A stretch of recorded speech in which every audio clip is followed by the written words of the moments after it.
Everything out of me. They gonna get a Super Bowl out of me. Believe that. Believe that. Since being drafted by the Baltimore Ravens in 2018, Lamar Jackson has been nothing short of special in the NFL.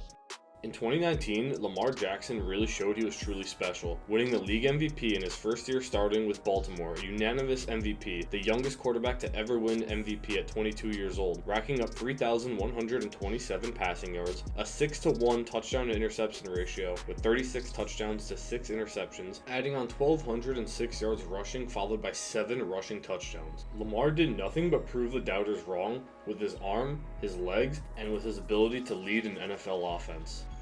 After captivating the minds and hearts of millions of NFL fans across the world, Lamar Jackson's career trajectory since the 2019 MVP run has not turned out how some would have thought. Today we're going to briefly look back at Lamar Jackson's tenure in Baltimore, post that magical 2019 MVP campaign, and we're going to take a look at some of the factors that surrounded Lamar Jackson during his Baltimore tenure and see how they may have affected his career trajectory. Then, more importantly, taking a look at his current position in the NFL 2023 offseason and seeing what the future holds for Lamar Jackson. Coming into the 2020 NFL season, Lamar Jackson and the Baltimore Ravens were projected to be one of the better teams in the NFL. They were only plus 500 to win the Super Bowl coming into the season. That's usually a telltale sign that a team is projected to be very good.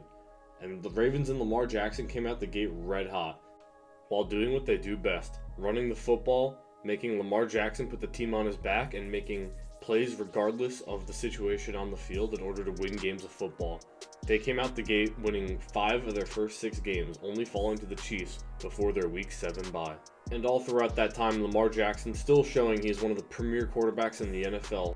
Regardless what you think of his seemingly unconventional play style, he always finds a way to get it done for his team in an efficient manner, passing or rushing. It really was business as usual for Lamar Jackson and the Baltimore Ravens in the 2020 NFL season, dominating the regular season like they usually do.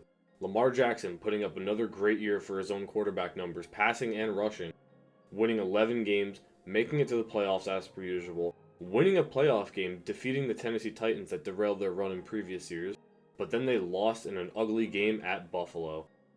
In the third quarter of that postseason game at Buffalo where the Ravens ultimately lost, Lamar Jackson had to exit the game in the third quarter due to an injury. This was one of Lamar Jackson's first injuries in the NFL, and one of the main talking points as to why NFL GMs and executives might be afraid to trade for Lamar Jackson in the present-day NFL offseason. Let's take a look at what happened on that play. So we got Lamar in the running back under center here, likely going to be an RPO, typically how the Ravens run their offense. Let's see how this play unfolds here in the third quarter. And if you don't remember, this was the high snap right over Lamar's head, and then Lamar scrambles for the ball, tries to throw it away, and then he ends up just taking an unnecessary concussion at the end of the play there to end the third quarter. And that is how the 2020 season ended for Lamar Jackson. Was that his fault? He'd be lying if he said it was. Despite all the recent success for Lamar Jackson in his career, the 2021 season was definitely the worst season of Lamar Jackson's career.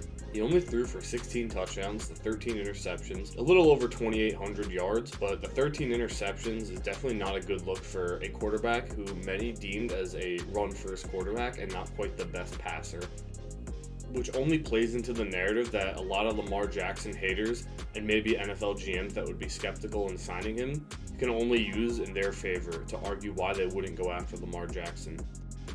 The 2021 season actually started off red hot for Baltimore like usual, 5-2 at the Week 8 bye, only losing to the Raiders and the divisional rivals the Cincinnati Bengals, all while overcoming the Kansas City Chiefs, as well as some other good W's against the Lions, Broncos, Colts, and Chargers.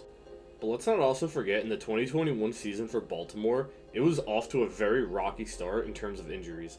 Gus Edwards, Justice Hill, J.K. Dobbins, the 3 starting running backs for Baltimore, all had season-ending injuries in the preseason, as well as Marcus Peters on the defensive side of the ball. And Rashad Bateman couldn't suit up to play until a few games into the season.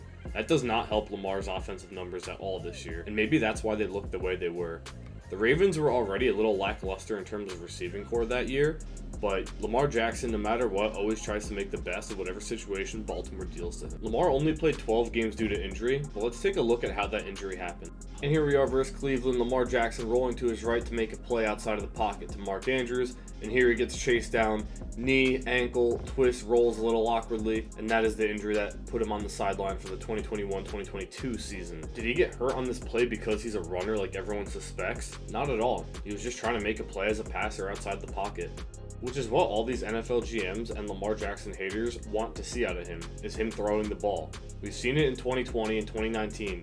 He can be an electric passer of the football, but he needs to have the right pieces around him and be in the right offense for Lamar Jackson to truly be unique and what makes him Lamar Jackson.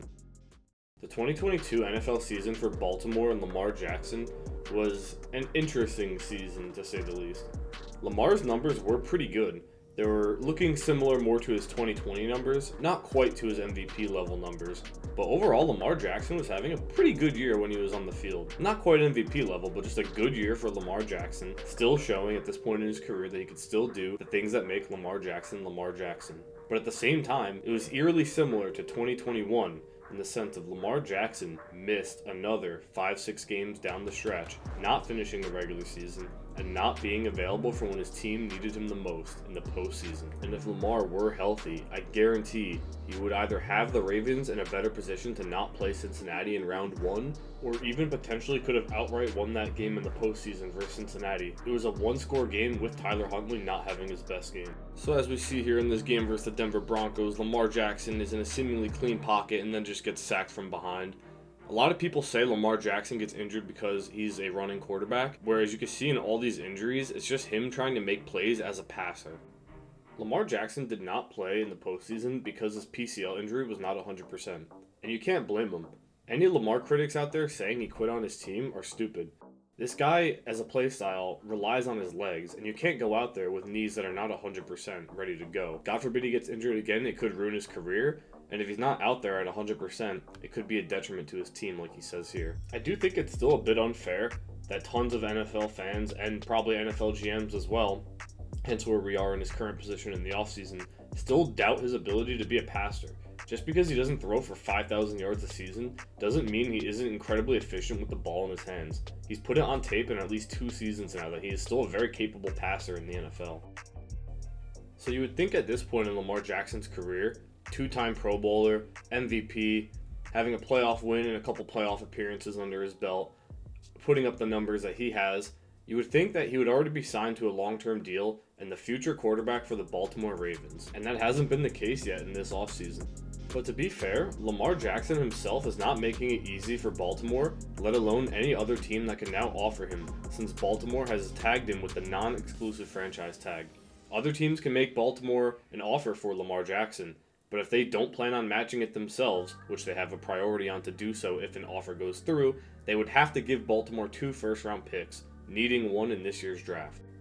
So now that he's nowhere near close to finishing a negotiation for a contract with Baltimore, he now wants out.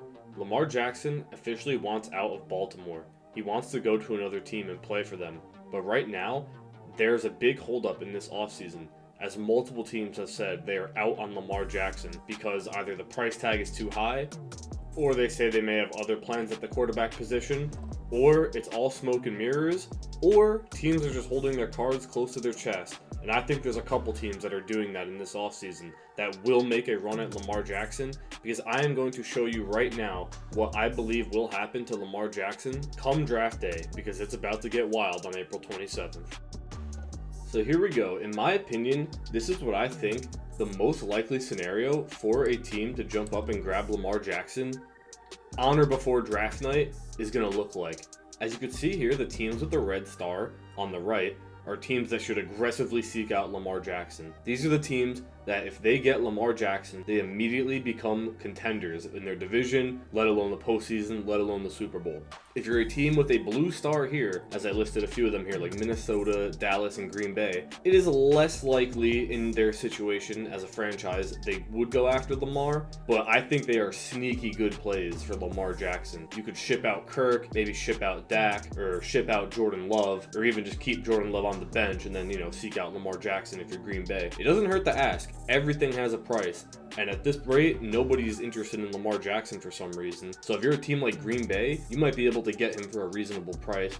And like I said here, the teams that are higher in the first, they need to consider doing what I'm about to tell you right now.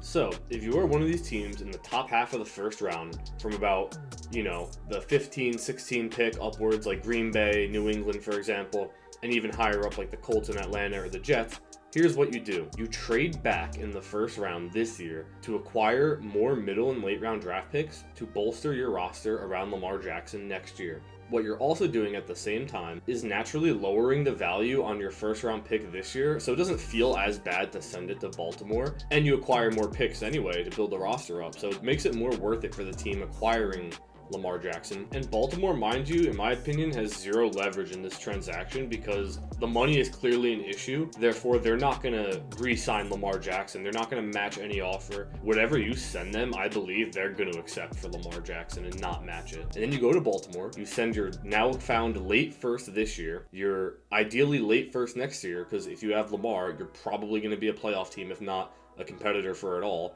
So that pick should be pretty late. So then it really just boils down to you're trading 2 late first round picks for Lamar Jackson, and then you have to pay him, which, that can all, the money in the salary cap is fungible, so your team can figure that out when the time comes. But that is what I think the teams in the top half of the first round that are interested in Lamar should do. And if you're a team like Tampa or like Dallas or Minnesota, for example, you could probably just stay put and just, trade for Lamar straight up. Maybe include Dak or include Kirk, so, the Ravens have a quarterback this year. So come draft night, April 27th, or maybe the week of, if I had to call my shot right now, I believe Lamar Jackson should be playing for the Atlanta Falcons next year, but they seem so hell-bent on signing defensive players and starting Desmond Ridder that I can't quite say that. So I will say Lamar Jackson will be either a Tampa Bay Buccaneer or a Washington Commander next season in the NFL. So here we are. I am pro Lamar Jackson. Many of these landing spots for Lamar Jackson would be an amazing landing spot for Lamar Jackson, let alone the team that he's played for the past 4 or 5 years, the Baltimore Ravens. Lamar Jackson is the face of the Baltimore Ravens, and they should really try to come to terms with a long-term deal for Lamar Jackson while surrounding him with adequate offensive linemen and weapons on offense to get back to that MVP level season in 2019. Lamar Jackson is a one of one in the NFL, and many teams would be ecstatic if he was their starting quarterback and quarterback of their franchise, the face of their franchise, the one of one, Lamar Jackson.